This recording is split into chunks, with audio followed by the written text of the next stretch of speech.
About half of U.S. citizens regularly participate in an organized religious community.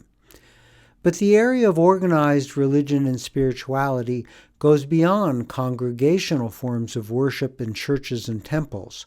It includes questions about any organized group where people meet regularly and share common interests and values, such as a yoga class. Regular participation in a choir or book club are included here as forms of organized religion and spirituality.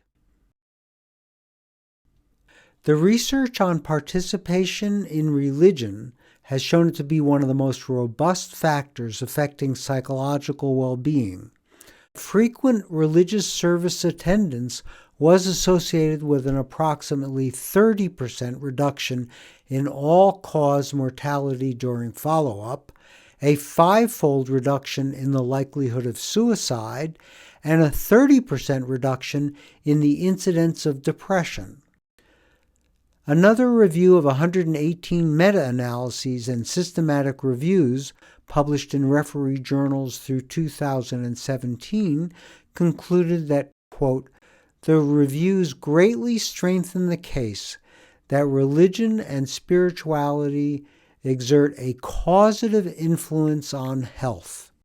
The case for causal influence may now be compelling, and in most cases, religious and spiritual involvement is associated with better health, end quote.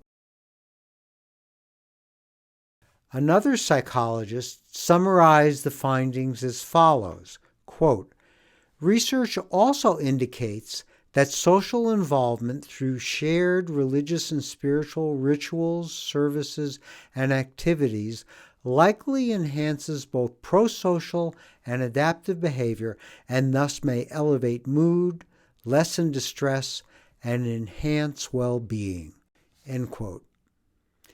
In addition, studies with American Indians and Alaskan Natives have found that engagement in religious rituals and ceremonial practices such as the snowshoe dance increases resilience to stigma and to historical trauma, such as the forced relocation of many Native Americans in the 1800s, known as the Trail of Tears. Despite these advantages of participation in organized religion and spirituality, in a study of consumers, quote, only 1/3 of the patients reported that they actually received social support from a religious community.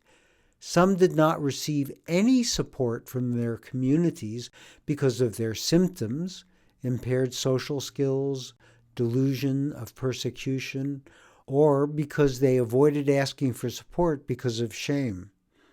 More often, symptoms hindered religious patients from practicing in their religious communities due to hallucinations and delusions or lack of motivation, end quote. Thus, the questions in this area can identify potential resources for support that the client is not making use of.